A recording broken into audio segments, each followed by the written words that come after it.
Hello, good evening, everyone, and again, welcome back to Dream UPSC channel, which is a part of an academy. बड़े time से class नहीं हो पा रही थी, तो अगेन इट्स रिज्यूमिंग। और आज से आप लोगों का जो आर्टिकल का क्लास है वो दोबारा से स्टार्ट रहेगा। आर्टिकल का क्लास कब से कब तक रहेगा पहले तो आप ये जान लो, ताकि जिस दिन क्लास ना हो उस दिन आपको कोई प्रॉब्लम ना हो।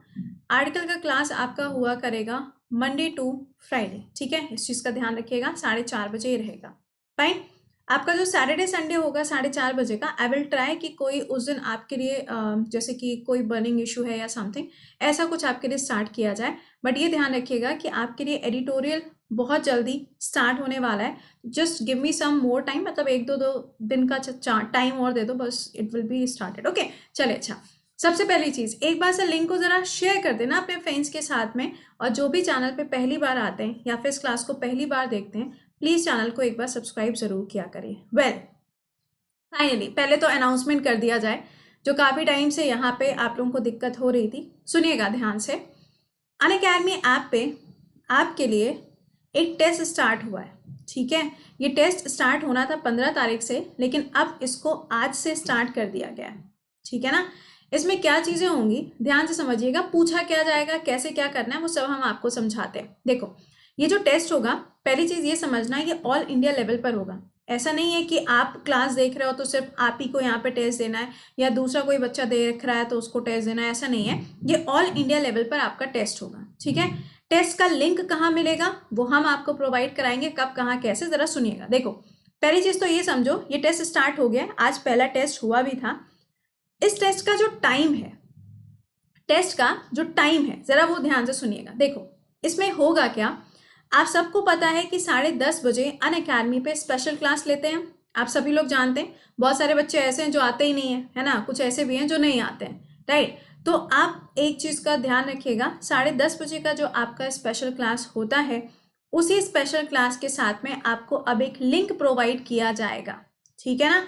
और ये जो लिंक आपको दिया जाएगा, इस लिंक के ऊपर क्लिक करके आप टेस्ट अपना दे पाओगे। ऑल इंडिया लेवल पर ये आपका टेस्ट होगा, समझिएगा। देखो, आज हम लोगों ने स्टेट का टेस्ट दिया, ठीक है ना, क्योंकि हमने आपको स्टेट्स पढ़ा दिए थे, तो स्टेट का टेस्ट हो गया। अब कल का टॉपिक क्या है, कल का टॉपिक है सोसाइटी एंड इकोनॉमिक्स। इसके बेसिस पे हम आपको कल कंटेंट पढ़ाएंगे, कल के क्लास में कितने बजे, 10:30 बजे, ठीक है। 10:30 बजे से लेके 11:15 बजे तक हम आपको कंटेंट पढ़ाएंगे, ठीक है। इसी कंटेंट के बेसिस पे आपके लिए टेस्ट ऑर्गेनाइज किया जाएगा, कितने बजे, 11:15 बजे। बात समझ में आ गई कि आप क्लास में आओगे और क्लास में हम आपको सारी चीज़ें पढ़ा देंगे। उसके बाद हम आपको एक लिंक देंगे, उसी लिंक पे क्लिक करके आप क्या करोगे, टेस्ट को ज्वाइन करोगे। कोई दिक्कत नहीं आएगी। जब आप टेस्ट ज्वाइन करोगे तो वो आपसे एक कोड पूछेगा, आपको कोड लिख देना है Krati10, और सिंपली आप उस टेस्ट को दे पाओगे। देखो, ये टेस्ट फ्री है, ऐसा नहीं है कि सिर्फ एसएससी के बच्चे या स्टेट पीसीएस के लिए या फिर जो यूपीएससी की तैयारी कर रहे हैं वही दे सकते हैं। ये सबके लिए है, सभी लोग इसके लिए एलिजिबल हैं, हर कोई इस टेस्ट को दे पाएगा। टाइम कितने बजे का है, सुबह 10:30 बजे, स्पेशल क्लास ऑन अनअकैडमी। अच्छा मैम, इससे प्रॉफिट क्या होगा, सुनना जरा। फर्स्ट रैंक वाले को मिलेगा कूपन, सेकेंड रैंक वाले को कूपन, थर्ड रैंक वाले को कूपन, और क्या चाहिए भाई। यहाँ पे सीखने के साथ साथ आपको डबल प्रॉफिट हो रहा है, कूपन भी तो मिल रहा है। तो ये ध्यान रखिएगा, ये टेस्ट आपका कितने बजे हुआ करेगा, 11:15 बजे। अब ये बेवकूफ़ी मत करना कि क्लास का टाइम मैम का 10:30 बजे का है और क्लास को हम ज्वाइन कर रहे हैं कितने बजे, 11 बजे, ठीक है। फिर इस टेस्ट को देने का कोई लॉजिक नहीं है, क्योंकि इसमें से कोई कूपन तो तुम्हारे हाथ वैसे भी नहीं आएगा। क्यों, क्योंकि जो हमने 10:30 बजे पढ़ाया है, टेस्ट तो उसी के ऊपर होगा ना। जब वही पढ़ के नहीं जाओगे तो फायदा क्या टेस्ट देने का। तो इस बात को ध्यान रखिएगा, ये बताना आपको ज़रूरी था। इसलिए सेशन थोड़ा सा एक्सटेंड हो गया, अभी आगे आर्टिकल ही पढ़ाने जा रहे हैं, टेंशन में मत आना। बट इस पर बहुत प्रॉब्लम आ रही थी स्टूडेंट्स को, तो मैंने आपको क्लेरिफाई कर दिया, ठीक है। कल का टॉपिक क्या है, सोसाइटी एंड इकोनॉमिक्स। जितने इंडेक्सेस हैं, जिसने जो भी इंडेक्स रिलीज किया है उसके पैरामीटर्स क्या हैं, वो हम सब पढ़ेंगे कितने बजे, 10:30 बजे। और फिर 11:15 पे आपको टेस्ट का लिंक दिया जाएगा, वो आप लोगों को अटेंड करना है।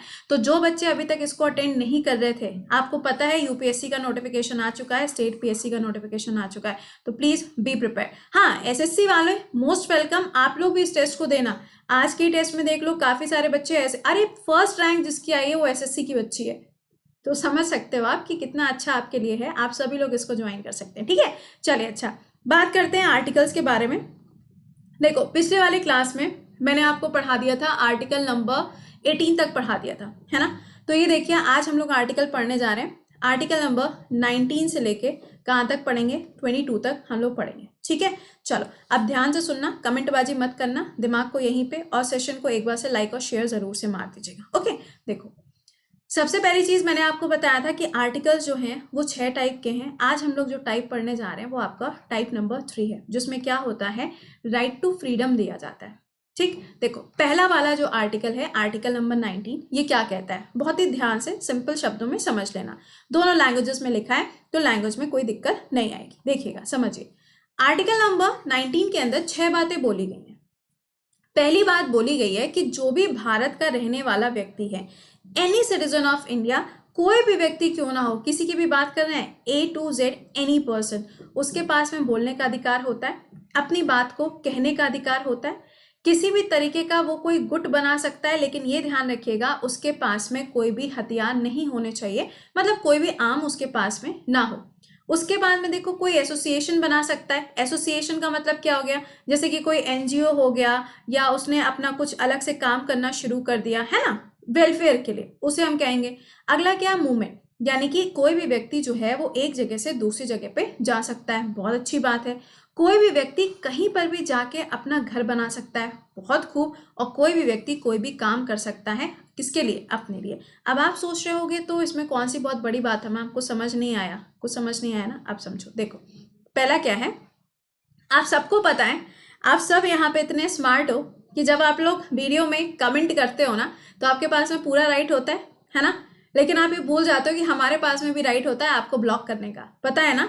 तो ये चीज ध्यान रखिएगा कि जो फंडामेंटल राइट्स आपको दिए जाते हैं, जो मौलिक अधिकार आपको दिए जाते हैं, ये पार्लियामेंट कभी भी कर्व कर सकती है, इनके ऊपर कभी भी रिस्ट्रिक्शंस लगाए जा सकते हैं। ठीक है, तो पहला जो लिखा है कि आपके पास में बोलने का पूरा अधिकार है, तो ज्यादा इस अधिकार का इस्तेमाल मत करिएगा, वरना ध्यान रखना बाद में मुझे मत कहना कि मैम आप ही ने तो पढ़ाया था। ठीक है, दूसरा सुनो, असेंबली। अब जैसे कि क्या होता है, कई बार सेक्शन 144 लग जाता है, सेक्शन 142 लग जाता है, तो कहा जाता है ना कि भैया गुट बना के मत खड़े होना, है ना, कहते हैं कि नहीं कहते हैं। तो अगर आप यहाँ पे गुट बना के खड़े होते हो, और वो भी ऐसे सेक्शंस लगने के बाद में, तो आपको पुलिस उठा के भी ले जा सकती है। तो इस गलत फहमी में मत रहिएगा कि आर्टिकल नंबर 19 आपको यहाँ पे गुट बनाने की स्वतंत्रता देती है, कतई ना देती है, समझ लेना। क्योंकि जो चीज कही गई है उसका तोड़ हमेशा तैयार है, उसका तोड़ हमेशा तैयार है। अच्छा, तीसरा सुनो, एनजीओ, खैर इसमें तो कोई दिक्कत नहीं, ये तो नॉर्मल सी बात है। अच्छा, वाया मूवमेंट। मूवमेंट का मतलब क्या है, कहीं पे भी आ जा सकते हैं। देखो इसका मतलब क्या है कि अगर कोई भी पर्सन ऐसा है, जैसे कि गोलू है ना, अब गोलू जो है वो सपोज करो यूपी से एमपी जाना चाहता है, बिल्कुल जा सकता है। गोलू जो है वो सपोजिंगली किसी गांव से दूसरे गांव में जाना चाहता है। गोलू जो है वो एक सड़क से दूसरे सड़क पे जाना चाहता है। ये सारी चीजें इसको अलाउड है। कौन से आर्टिकल में, आर्टिकल नंबर 19 में। बट एक चीज का ध्यान रखिएगा, अगर कोई भी व्यक्ति इंडिया से किसी दूसरी कंट्री में जाना चाहता है, तो उसके लिए जो आर्टिकल नंबर है वो आर्टिकल नंबर कौन सा है, 21 है। बस ये ध्यान रखिएगा, ये जो मूवमेंट है ये विद इन इंडियन टेरिटरी है, यानी कि भारत के जो सीमा है उसके अंदर के बारे में ये बात कर रहा है कि विद इन द टेरिटरी आपका मूवमेंट कहीं पर भी हो सकता है। ये ध्यान रखना कि जो मूवमेंट कहीं पर भी हो सकता है, आपको ध्यान होगा कि जो नॉर्थ ईस्ट का हमारा एरिया है, वहां पे बहुत सारे ऐसे स्टेट्स आपको मिलते हैं जहां पे इनर परमिट चलता है ना, एक लाइन वहां पे ड्रॉ करी गई है कि वहां पे जाने से पहले आपको सरकार से अनुमति लेनी पड़ेगी। तो बात यहाँ पे वही है, यू कैन, आप जा सकते हो, लेकिन ये ध्यान रखना कि पार्लियामेंट कैन रिस्ट्रिक्ट, आपके ऊपर यहाँ पे रिस्ट्रिक्शंस लगाए जा सकते हैं। ठीक है, अगला सुनो, रेजिडेंट। अभी तक क्या होता था कि आप जम्मू कश्मीर में जाके घर नहीं खरीद सकते, है ना, अगर आप जम्मू कश्मीर के रहने वाले नहीं है तो आप वहां पे घर नहीं खरीद सकते, ये हुआ करता था। लेकिन अब क्या है, अब आप इंडिया के अंदर कहीं पे भी जाके घर खरीद सकते हो और अपने हिसाब से रह सकते हो। यही सेम चीज यहाँ पर है कि आप अपने बिजनेस जो है, अपना जो ट्रेड है, वो आप कैसे भी कर सकते हो, कोई आपको मना नहीं करेगा। अच्छा, आर्टिकल नंबर 19 में एक बात और बोली गई है, वो क्या है, आर्टिकल नंबर 19 जो है वो हमको यहाँ पे राइट देता है डेमोन्स्ट्रेशन का, यानी कि धरना प्रदर्शन का, ना कि आपको स्ट्राइक का राइट दिया जाता है। आर्टिकल 19 हमको स्ट्राइक का राइट नहीं देता, हमको धरना प्रदर्शन करने का राइट देता है, वो भी पीसफुल तरीके से। ठीक है, आर्टिकल नंबर 19 सबको समझ में आ गया, मैंने बहुत ही आसान शब्दों में समझा दिया है। इससे इजी तो हिब्रू लैंग्वेज है भाई, और वो मेरे को ना आती है। ठीक है, चलो अगले आर्टिकल पे आते हैं। आर्टिकल नंबर 20 क्या कह रहा है, देखो क्या कहता है, अपराधों के लिए सजा। ठीक है, अब सुनो यहाँ पे भैया कौन सा अपराध हुआ है वो तो हमें पता होना चाहिए, पहले ध्यान से सुनिएगा। इसमें क्या है, protection with respect to the conviction for offences, यानी कि क्या कर रहा है, ये प्रोटेक्शन आपको प्रोवाइड कर रहा है।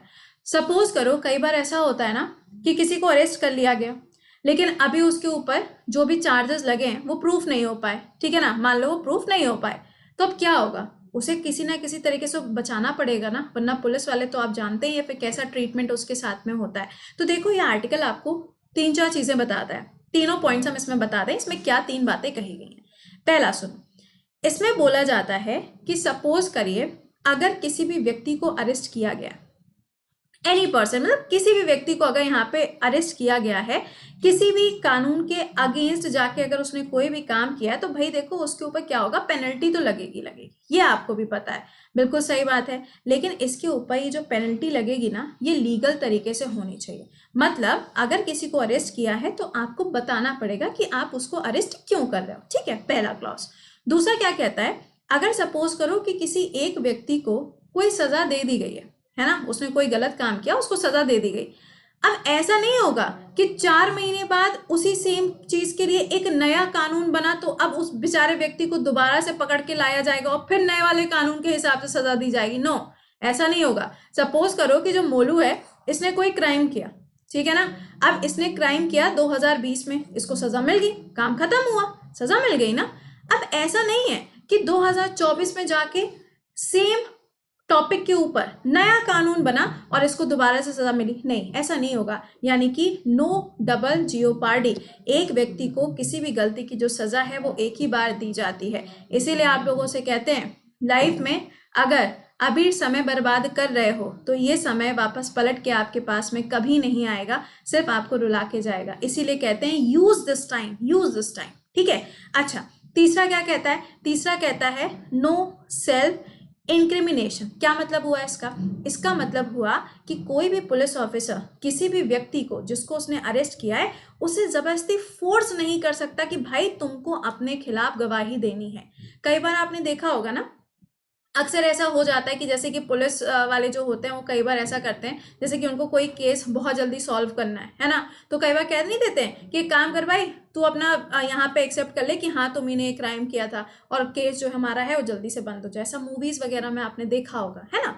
तो ये तीनों बातें जो हैं ये आर्टिकल नंबर 20 में कही गई हैं कि हमारे देश के अंदर प्रोटेक्शन भी प्रोवाइड करी जाती है और प्रोटेक्शन प्रोवाइड करने के ये 3 तरीके होते हैं, ठीक है। अच्छा, अगला देखो, अगला आर्टिकल है आर्टिकल नंबर 21। ये क्या कहता है, ये कहता है right to life and liberty, ठीक। अब सुनो यहाँ पे क्या मतलब हुआ, सुबह 7 बजे ना उठने का अधिकार, उसके बाद में आराम से 10:30 बजे जब मैम क्लास लेती हैं, जब मैम पढ़ाएंगी उसके बाद में आपको टेस्ट का लिंक भी मिलेगा, इस क्लास में ना आने का अधिकार। उसके बाद में दोपहर में 2 बजे जब मैम साइंस पढ़ाती हैं उस क्लास में ना आने का अधिकार, अपने हिसाब से पड़े रहने का अधिकार, सोए रहने का अधिकार, कुछ भी खाने का अधिकार। दैट मीन्स कि ये आर्टिकल आपको वो सारे राइट देता है कि आप अपनी इच्छा से कोई भी काम कर सकते हैं। बट ये ध्यान रखिएगा कि जब कोल्हापुरी चप्पल आती है तो फिर आप भी जानते हैं कि कुछ भी काम नहीं करता। तो ये क्या कहेगा, आपको पूरा राइट देगा, प्रिवेसी का राइट देगा, आरटीआई का राइट देगा, राइट टू इंफॉर्मेशन आपको देगा जो कि 2005 में आता है, ये सब इसके अंदर आएगा। बट ये ध्यान रखना सबसे ज्यादा जो इंपॉर्टेंट है, जहां से क्वेश्चन बनता है वो क्या है, राइट टू प्राइवेसी। आपके लिए एक छोटा सा होमवर्क, मैंने आपको कई बार पढ़ाया हुआ है कि ये जो राइट टू प्राइवेसी है इसके लिए एक केस हुआ था, है ना, वो केस मैंने आपको पढ़ाया था। कमेंट बॉक्स में आप मुझे उस केस का नाम बताएंगे कि वो केस कौन सा था जिसके अंदर राइट टू प्राइवेसी को इसका हिस्सा बनाया गया, ठीक है। सेकेंडली ध्यान रखना, यही वो आर्टिकल है जो आपको इंडिया से बाहर किसी कंट्री में जाने का भी राइट प्रोवाइड करता है, ठीक है। चलो अगला देखो, आर्टिकल नंबर 21A क्या कहता है, ये आपकी एजुकेशन के बारे में बात करता है। दैट मीन्स अगर कोई भी ऐसा है जिसकी एज इसके बीच में है तो उसको क्या होगा, एजुकेशन प्रोवाइड करी जाएगी, बिल्कुल सही बात है। और ये तो उसका क्या है, फंडामेंटल राइट भी है। तो इसके लिए ना हमारे कॉन्स्टिट्यूशन में अमेंडमेंट किया गया, देखो ना ए लगा है, अलग से जोड़ा है, तो ये अमेंडमेंट नंबर कौन सा है, 86 कॉन्स्टिट्यूशन अमेंडमेंट एक्ट, कौन सा ईयर हो जाएगा, 2002 ईयर रहेगा, जिसके अंदर शिक्षा प्रोवाइड करे जाते, ठीक है। एक आखिरी देखो, आखिरी आर्टिकल नंबर 22 है, ये क्या कहता है? ये कहता है protection against arrest and detention in certain cases, यानी कि कुछ ऐसे मामले होते हैं जिसके अंदर गिरफ्तारी या फिर नजरबंद, याद आया क्या? महबूबा मुफ्ती क्या चल रही हैं आजकल, हाउस अरेस्ट हुई थी, फिर रिलीज करी गई, फिर हाउस अरेस्ट किया गया। तो ये कौन से आर्टिकल में? आर्टिकल नंबर 22 के अंदर ही आता है। समझना है इस बात को, इंपॉर्टेंट है। देखो क्या होता है, जैसे कि मान लो दो चीजें हैं, एक है यहाँ पे डिटेंशन और एक क्या है? प्रिवेंशन, है ना। अब देखो सपोज करो कि मान लो कि किसी पर्सन की वजह से ऐसा लगता है कि हो सकता है कि ये जो व्यक्ति काम कर रहा है, मे बी इन फ्यूचर इसकी वजह से बहुत सारे दंगे हो सकते हैं, है ना। तो सरकार यहाँ पे क्या कर सकती है? उस व्यक्ति को डिटेन कर सकती है, ठीक है ना। कॉन्स्टिट्यूशन के हिसाब से उस व्यक्ति को क्या किया जा सकता है? डिटेन किया जा सकता है, उसको रोक के रख सकते हैं। रोक के रख सकने का मतलब क्या हो गया? उसको हाउस अरेस्ट करा दिया, घर में रहने के लिए उसको बोल दिया अब तुम घर के बाहर नहीं निकलोगे, तो ये क्या है? ये आपका डिटेंशन है, ठीक है। अच्छा, एक और शब्द आता है प्रिवेंशन। प्रिवेंशन का मतलब क्या है? जैसे कि मान लो किसी भी व्यक्ति को अरेस्ट किया, है ना। अब अरेस्ट किया तो इसमें कुछ क्लॉजेज होते हैं। पहला क्लॉज ये कहा जाता है कि अगर आपने किसी को अरेस्ट किया है तो आप उसको एडवोकेट प्रोवाइड करोगे, पहला पॉइंट। दूसरा कहा जाता है कि 24 घंटे के अंदर इसको आप डिस्ट्रिक्ट मजिस्ट्रेट के सामने प्रस्तुत करोगे। इंपॉर्टेंट बनेगा, लेकिन इसके अंदर आने और जाने का जो समय है वो इंक्लूड नहीं होता है। और तीसरा और सबसे इंपॉर्टेंट पॉइंट क्या है कि अगर आप किसी को अरेस्ट करते हो तो उसकी फैमिली को इन्फॉर्म करने की जिम्मेदारी किसकी है? आपकी है, ठीक है। अब देखो डिटेंशन में आधे लोगों को कंफ्यूजन हो गया होगा, बिल्कुल ऐसे वाले, हाँ मैम समझ नहीं आया। सुनो एग्जाम्पल सुनो ना, कन्हैया का नाम सबने सुना है? ऐसा नहीं हो सकता कि कन्हैया का नाम ना सुना हो। जेएनयू वाला जो केस हुआ था, कन्हैया को हाउस अरेस्ट किया गया था, उसके बाद में उसको उठा के जेल में भी लेके गए थे और फिर उसका टाइम पीरियड बढ़ाते चले गए थे जेल के अंदर कि वो इतने टाइम तक जेल में रहेगा, और खूब पीटे गए थे वो। पता है कि नहीं पता है? तो ये डिटेंशन शब्द जो है ना, इसका इस्तेमाल किया जाता है कि हमारे देश के अंदर जो शांति है वो स्थापित रह सके, इससे इसका इस्तेमाल किया जाता है। बट आप भी जानते हैं कई बार ऐसे भी केसेस होते हैं कि रियलिटी कुछ होती है लेकिन होता कुछ और है, वो आप भी जानते हैं, ठीक है। चलो, तो मैंने आपको यहाँ पे ये सारे पॉइंट्स बता दिए। उम्मीद करेंगे कि आपको ये सारी जो चीजें हैं वो बहुत ही अच्छी तरीके से समझ में आ गई होंगी। अब देखो मैं आपको एक चीज बताऊं, आर्टिकल समझ में आ गए कि नहीं? आ गए हैं तो एक बार से थम अप करना कमेंट बॉक्स में। और प्लीज ये ध्यान रखना कि कल का जो आपका टॉपिक रहेगा 10:30 बजे, प्राइज जीतना है कि नहीं जीतना है, तो कल 10:30 बजे का जो टॉपिक है ना वो रैंक्स वगैरह वाला होगा, तो उसे पढ़ के आना क्लास में। लिंक हम टेलीग्राम पे शेयर कर देंगे, करेंट अफेयर्स बाय कृति पे, ठीक है। सभी बच्चे इस टेस्ट को दे पाएंगे तो सभी लोग क्लास में आना, क्लास में ही आपको टेस्ट का लिंक मिल जाएगा। क्लास का लिंक आपको टेलीग्राम पे और टेस्ट का लिंक आपको अनअकैडमी क्लास में मिल जाएगा, ठीक है। चलिए, अच्छा दूसरा आपको ये बता दें कि आपका जो बैच स्टार्ट होने जा रहा है 26 जनवरी से बैच स्टार्ट होगा एसएससी कैटेगरी में। अगर आपने अभी तक बैच को ज्वाइन नहीं किया है तो आप ज्वाइन कर सकते हो, चाहे आप एसएससी में किसी भी फील्ड की तैयारी कर रहे हो या फिर आप एनडीए, सीडीएस या आईबी की तैयारी करना चाहते हो, तो यू कैन ज्वाइन मी, जिसमें आपको ये सारे एजुकेटर्स एक साथ एक जगह पे मिलेंगे। और सबसे बड़ी बात तो ये कि भैया इसका प्राइस ना कभी भी इंक्रीज हो सकता है, अभी प्राइस कितना है? इतना चल रहा है, ठीक है। और हाँ ये तो बात हुई इसके बारे में। क्लासेस के टाइम सुन लो, सुबह 5 बजे 7 बजे आपका क्या होता है? लाइव सेशन होता है, you can't miss it, life line है आपकी है, ठीक है। और 10:30 बजे भैया खेलो और जीतो वाला सेशन चल रहा है, ध्यान रखना, सीख के भी जाओगे और जीत के भी जाओगे, तो इस क्लास को मिस मत करना। इसका जो लिंक है वो मेरे टेलीग्राम करेंट अफेयर्स बाय कृति पे मिल जाएगा, और दोपहर में 2 बजे हम आपको साइंस के टॉपिक पढ़ा रहे हैं, ठीक है ना। चले, तो उम्मीद करेंगे सेशन आपको पसंद आया होगा। Just do like and share, और हाँ ध्यान रखिएगा जो सवाल मैंने आपसे पूछा उसका आंसर कमेंट बॉक्स में, हाउ वाज द सेशन, ये बताना जरूर। चलो मिलते हैं फिर आप लोगों से सुबह 7 बजे। Till then bye bye and take care.